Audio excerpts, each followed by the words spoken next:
I urgently called Edward, explaining that our parents were gravely ill and that he needed to return home immediately. Despite my heartfelt pleas, he dismissed my concerns coldly, insisting he was too tied up with a work trip and accusing me of overreacting. He abruptly ended the call, ignoring my attempts to keep him on the line.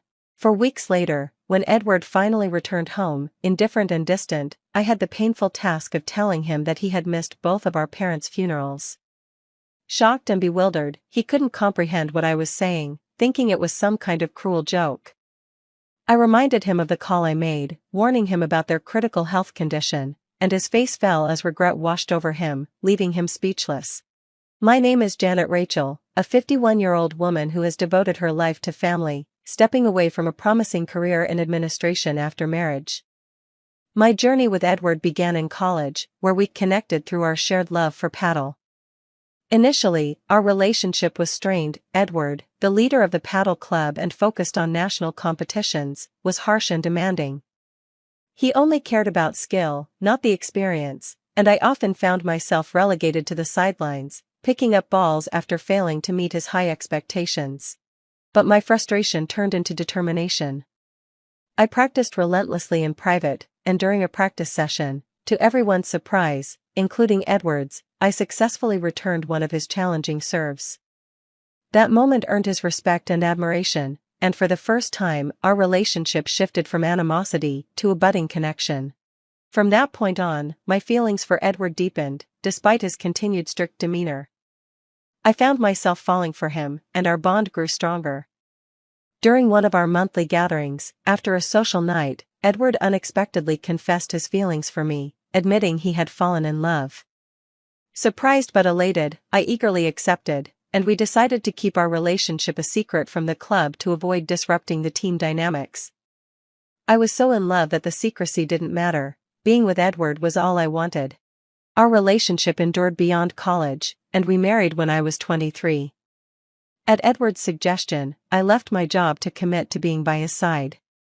I was completely captivated by him, imagining a bright future together. Now, 25 years later, our life has settled into a more predictable routine. The excitement of our early days has given way to a comfortable, familiar life.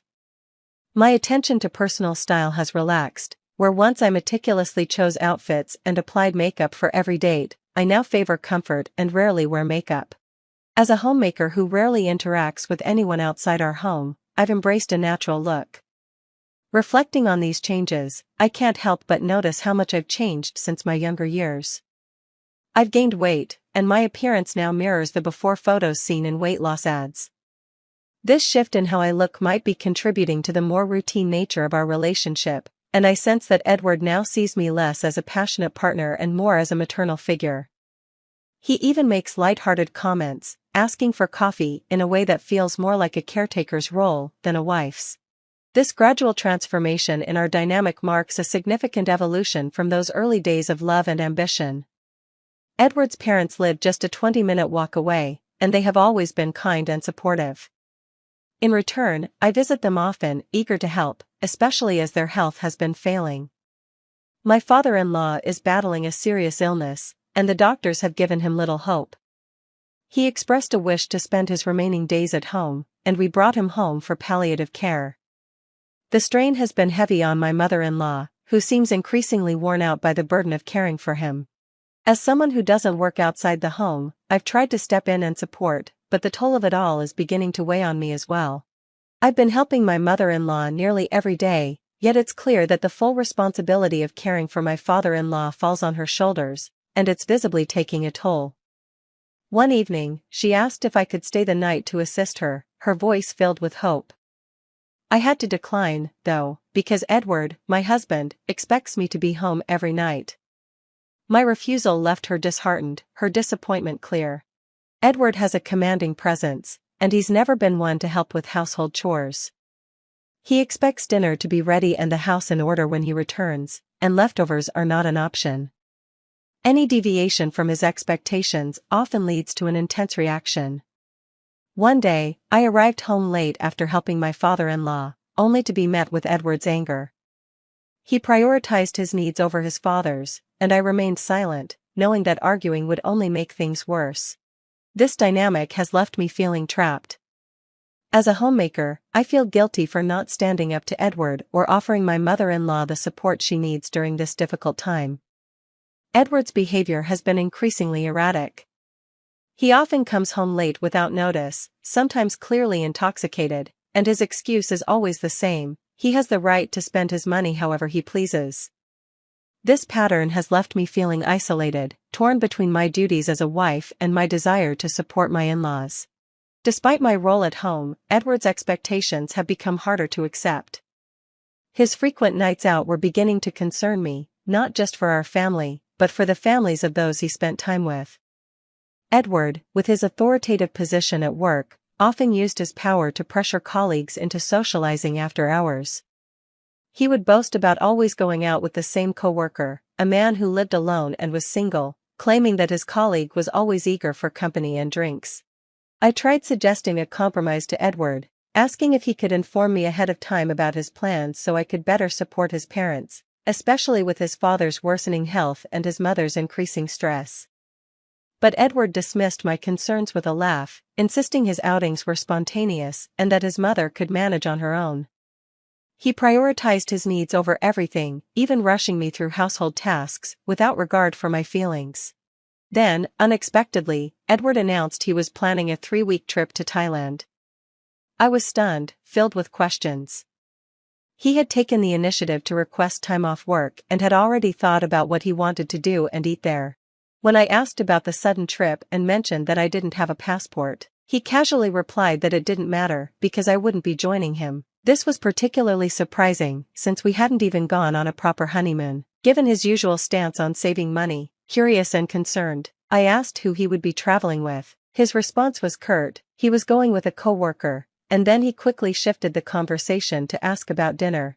I knew pressing for more details would likely lead to an argument, so I reluctantly accepted the situation, my frustration simmering as I prepared dinner just as Edward wished. On the day of his departure, he left early in the morning, beginning his trip without a word of further discussion. By noon, I found myself reflecting on the dynamics of our relationship, recognizing how difficult it was to express my needs and concerns within the constraints set by Edward's behavior and expectations.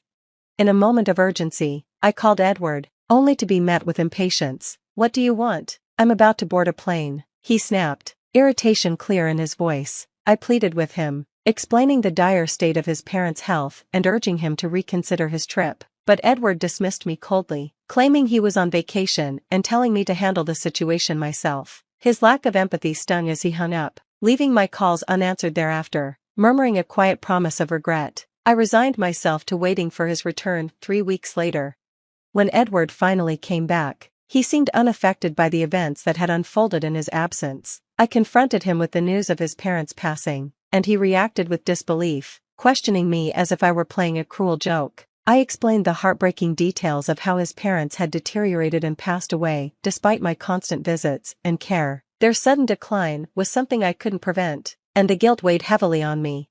My anger toward Edward grew, fueled by the memory of his parents' suffering and his complete disregard for their well-being. It was clear he had always placed his own desires above his family's needs, a fact that was impossible to ignore in the face of such tragedy. Confronting him, I accused him of prioritizing a leisure trip over the well-being of his parents. Edward's silence spoke volumes. He seemed unable to face the reality of his choices and the consequences they had brought. In that moment, my disappointment and frustration with him were overwhelming. His carefree demeanor after returning from his vacation stood in sharp contrast to the grim situation at home, underscoring the profound selfishness of his actions.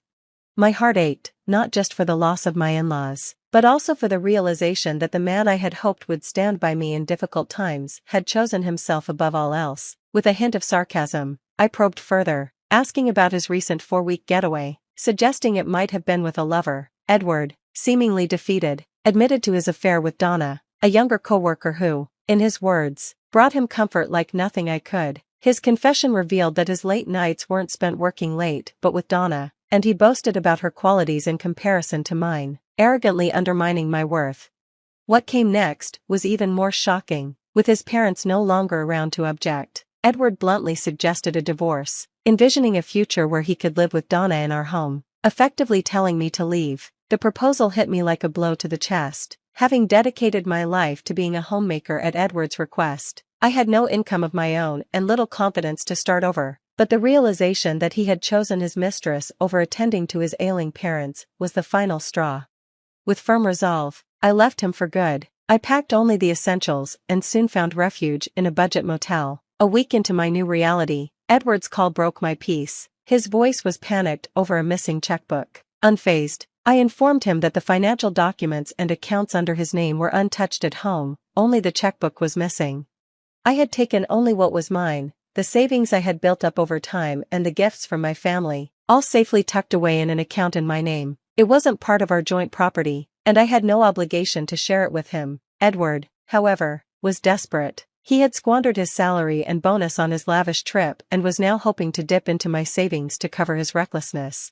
For the first time, it became clear to me just how much Edward had taken my financial stability for granted. He expected me to clean up his mess, but I refused. I suggested he get an advance from his paycheck if he needed money that badly. It was his responsibility to face the consequences of his actions, not mine. As the conversation wore on, I couldn't help but fill him in on the harsh financial reality of his parents' situation. There would be no significant inheritance coming his way. His parents had lived off their pensions, and his father's healthcare costs had eaten through almost everything they had. I also warned him to vacate their rental apartment to avoid further costs. It was a reality check he clearly wasn't ready for, and he struggled to grasp it. With a newfound sense of independence, I told Edward he was on his own. I had no obligation to support him anymore. His reaction, full of disbelief and desperation, did nothing to sway me. His previous actions had already drained any sympathy I might have had for him. I couldn't help but laugh at his situation. After all, this mess was his own doing. His affair with Donna and the way he'd thrown me out of our home without considering the financial implications had brought him to this point. His concerns about his job and the potential fallout from his affair were of no concern to me. I made it clear that he and Donna were the architects of their downfall, and I had no pity for them. Edward continued to plead, acknowledging his mistakes, but I remained unmoved. I ended the call with a final warning of regret, and that was it. Any obligations I had to him were over. The divorce process began soon after. Edward was initially hesitant, mostly due to financial concerns and the fear of his actions becoming public, but eventually, he was convinced by legal counsel to proceed. The divorce marked the end of a chapter defined by his betrayal and financial mismanagement. Thanks to my lawyer's expertise, the division of assets was favorable for me.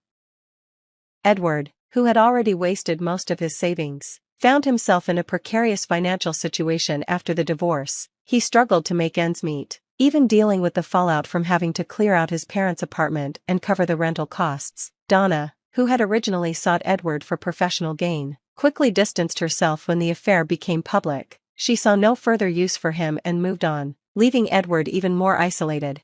After everything unraveled, Edward sought to reconnect with me indirectly through our lawyer. His attempts to win me back and request financial assistance were relayed to me with a hint of irony. The desperation in his voice as he begged for help only reinforced my decision to cut ties with him completely. His financial struggles and inability to manage his life after the divorce were a direct consequence of his own decisions. Meanwhile, I had begun to move forward. I decided to re-enter the workforce and landed a part-time job at a local convenience store. It was a brand new experience for me, and I found myself enjoying it far more than I expected. I quickly adapted to the physical demands, whether it was manning the register, managing inventory, or keeping the store tidy. The work was a welcome change, and my manager even mentioned that I might secure a permanent position. It was a small, but hopeful, step toward rebuilding my life. Looking back, I see this chapter not as a decline, but as a midpoint full of potential. The end of my marriage wasn't a setback, but a launchpad for new beginnings. As I navigate this next phase of life, I do so with a renewed sense of purpose and joy, eager to embrace whatever opportunities lie ahead.